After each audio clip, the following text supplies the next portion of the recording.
What's going on, guys? Sdotbell MMA here. I wanted to talk about Jon Jones versus Gustafsson. That just happened. I know I made my prediction. I thought Gus was going to win this one. He ended up getting finished in the third round. And this just really lets us all know who Jon Jones really is, which is essentially the greatest fighter of all time. It's not something I can continue to deny when you're that dominant. He made every adjustment he needed to make, and this just lets you know that Jon Jones' fight IQ is just through the roof. Every adjustment he needed to make, he made.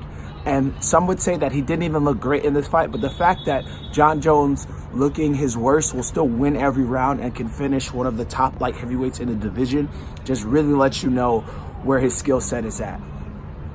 I thought Gus really had what it took to defeat him, but it's just that Jon made, again, perfect adjustments. He stayed out of boxing range. He was landing kicks. He worked for that takedown in the third round. He perfectly timed his takedown, and then he really basically had a airtight strategy that he ended up executing and using on Gus that basically just put him down. Like he said, he rode him a little bit. He forced him to stay down a little bit over 30 seconds and then just proceeded to finish Gus, man. And there's no more denying it, the way he did this. The only other thing left, I think, is him fighting DC.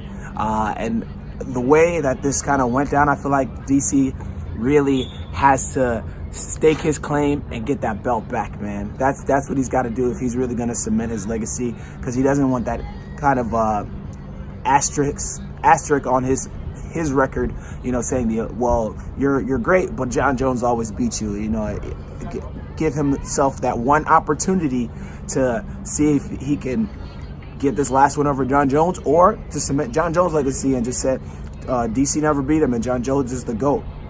And we will see, man. This was UFC 232 was a lot of fun to watch, man. Had some really good fights there. What else what happened? Oh, Chiesa versus Condit. Michael Chiesa looks like a fucking monster at 170, dude. He looked really strong. Was taking down Carlos Condit, and then to finish that Kimura that he put in at the end of the fight, man, it was ugly, man.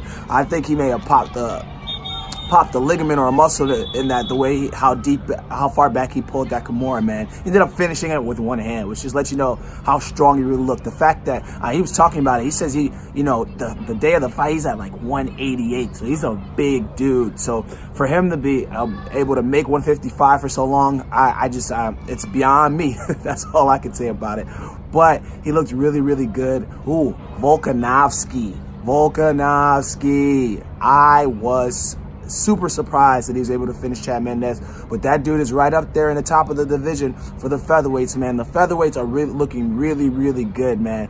It's very deep. It's much deeper than people realize, and it's looking a lot like the lightweight division. Very deep, very strong guys that are in there that really have a chance to kind of shoot for that title. So I was very surprised. It was very impressive.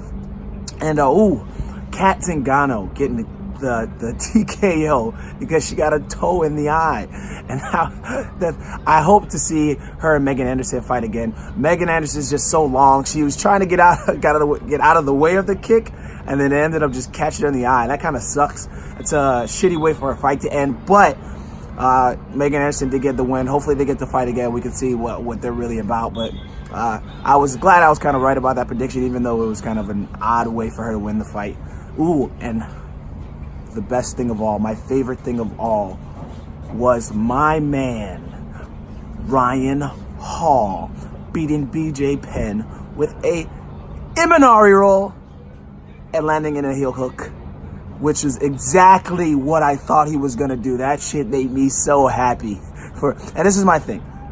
I've always been a proponent that early on that I didn't know how effective IMANARIs would be in a real fight situation.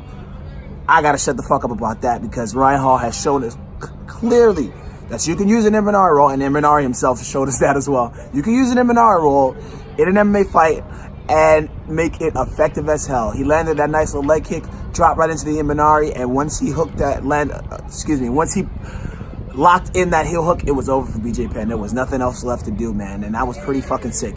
But UFC 232 was everything we expected it to be. It was awesome. It was a lot of fun. Got like half my picks wrong, but I enjoyed it nonetheless. Thank you guys. If you like this video, please like and subscribe. It's a cold day here, but still hot here in these UFC streets. All right, guys. Sdotbell MMA, and I'm out.